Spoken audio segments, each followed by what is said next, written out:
नमस्कार दोस्तों, EPS pension धारकों के लिए बहुत बड़ी खबर है। जी हां, लगातार दिल्ली के अंदर चल रहे प्रदर्शन से आप सभी पेंशन धारकों के लिए बहुत ही बड़ी खबर सामने आ रही है। पेंशन धारकों का नारा है कि काम नहीं आ रही है मोदी की गारंटियां। जी हां दोस्तों, पेंशन धारकों के लिए बहुत ही बड़ी खबर यहाँ पर आप सभी के लिए निकलकर सामने आ चुकी है। जैसा कि दोस्तों आप सभी जानते होंगे कि एनएससी राष्ट्रीय संघर्ष समिति के कमांडर अशोक जी रावत और बाकी जो भी यहाँ पर पेंशन धारकों के कर्मचारियों की संगठन है, जिन्होंने लगातार यहां पर ऐलान किया था कि मोदी सरकार अगर हमारी मांगे मंजूर नहीं करती है तो दिल्ली के अंदर बहुत ही बड़ा प्रदर्शन किया जाएगा। इसी तर्ज पर दोस्तों लगातार पिछले 7 से 8 सालों से दोस्तों प्रदर्शन हो रहे थे और इसी बीच यहां पर 4 दिन बीत चुके हैं, दिल्ली के अंदर बड़ा प्रदर्शन किया जा रहा है। जी हां दोस्तों, यहां पर दिल्ली के अंदर पहले दिन का धरना प्रदर्शन रामलीला मैदान के अंदर किया गया, जिसमें पेंशन धारकों को रूपरेखा तैयार की गई और पेंशन धारकों से आह्वान किया गया कि कल से हम दिल्ली के जंतर मंतर पर बड़ा आंदोलन शुरू कर रहे हैं। तो दोस्तों इसी तर्ज पर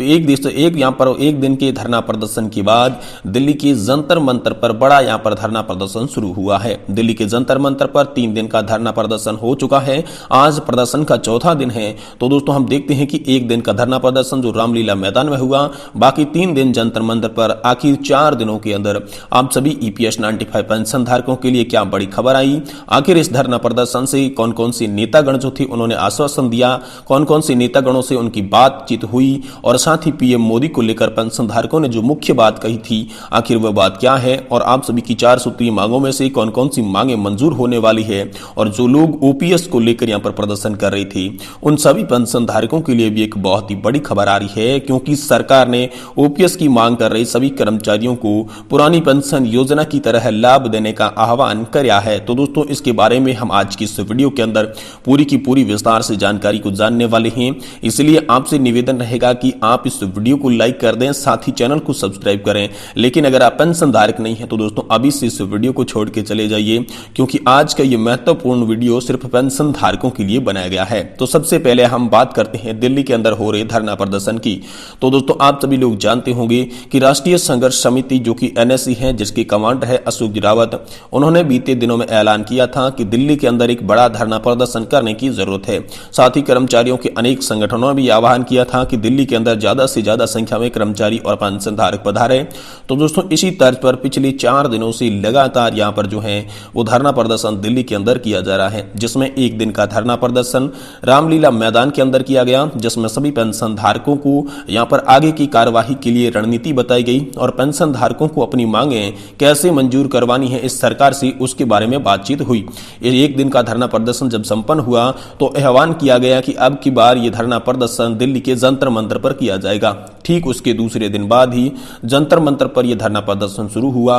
और जंतर मंतर पर 3 दिन का दोस्तों धरना प्रदर्शन संपन्न हो चुका है। आज धरना प्रदर्शन का चौथा दिन है। तो दोस्तों देखते हैं कि आखिर 3 दिन का जो जंतर मंतर पर धरना प्रदर्शन हुआ था और एक दिन का रामलीला मैदान के अंदर उन्होंने यहाँ पर पेंशन धारकों ने क्या क्या मांगे रखी, कौन कौन से नेताओं ने उन्हें आश्वासन दिया और पेंशन धारकों की क्या उम्मीद है, क्या उनकी मांगे मंजूर होने वाली है या फिर नहीं, इसके बारे में इस वीडियो के अंदर बात करेंगे। तो दोस्तों सबसे पहले बात करते हैं पेंशन धारकों की 4 सूत्रीय मांगों को लेकर। तो दोस्तों पेंशन धारकों की 4 सूत्रीय मांगों में प्रमुख मांग है 7,500 प्लस महंगाई भत्ता यहाँ पर सभी पेंशन धारकों को न्यूनतम रूप से दिया जाए, ये मुख्य मांग है। वहीं दूसरी बड़ी मांग है कि मेडिकल फैसिलिटी अच्छी मिले, पति और पत्नी को मुफ्त में मेडिकल इलाज दिया जाए, जो भी पेंशन धारक है और उनकी पत्नी है उन्हें चिकित्सा सुविधा बेहतर मिले, इसके लिए 2 प्रमुख मांगे ये रखी गई। साथ ही साथ अगली मांग की बात करें तो दोस्तों यहाँ पर उच्च पेंशन के विकल्प के साथ साथ सुप्रीम कोर्ट का जो ऑर्डर आया था उसे सुचारू रूप से लागू करें, ये तीसरी मांग थी। और अंतिम मांग की बात करें तो दोस्तों यहाँ पर कहा यह गया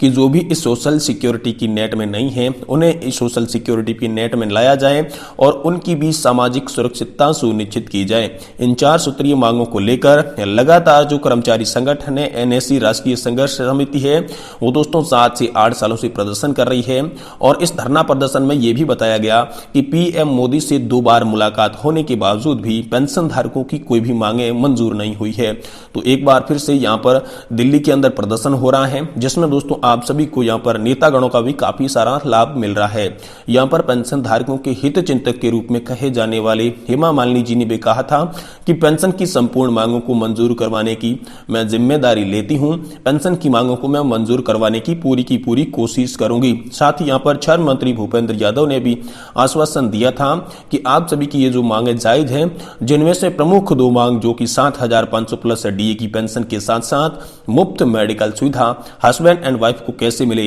इन दो मांगों पर मेरी भी मुख्य नजर है और आप सभी के लिए यहाँ पर मैं ये मांगे मंजूर करने की पूरी कोशिश करूंगा। यहाँ पर आप सभी के लिए जो जंतर मंतर पर धरना प्रदर्शन हो रहा था, इनमें दोस्तों विपक्षी पार्टियों का भी काफी सारा सहयोग मिल रहा है, क्योंकि विपक्षी पार्टियां लगातार आपके पेंशन धारकों के फेवर में नजर आ रही है। जहां पर विपक्षी पार्टी की सरकारें थी, वहां पर आप सभी के लिए ओपीएस भी लागू कर दी जा चुकी थी, लेकिन दोस्तों अब इन राज्यों में भी सरकारें बदल चुकी है। साथ ही दोस्तों विपक्षी पार्टी का यह भी कहना है कि यहाँ पर पुरानी पेंशन अगर हमारी सत्ता आई तो हम लागू करने वाले हैं। इसी को देखते हुए अब मोदी सरकार की भी टेंशन बढ़ने लग गई है और पेंशन धारक जो एक बार फिर से धरना प्रदर्शन कर रहे हैं यहाँ पर दिल्ली के रामलीला मैदान में और जंतर मंतर पर, इसे देखते हुए दोस्तों पीएम मोदी को भी ये लगने लगा है कि दोस्तों ये पेंशन धारकों का जो मुद्दा है, पेंशन का जो मुद्दा है, ये बहुत ही बड़ा मुद्दा है। इस मुद्दे को अगर समय रहते ही शांत नहीं किया गया तो ये मुद्दा बहुत ही बड़ा बन सकता है, बहुत ही विकराल रूप ले सकता है। तो इसी को लेकर लगातार केंद्रीय कैबिनेट के जो मंत्री हैं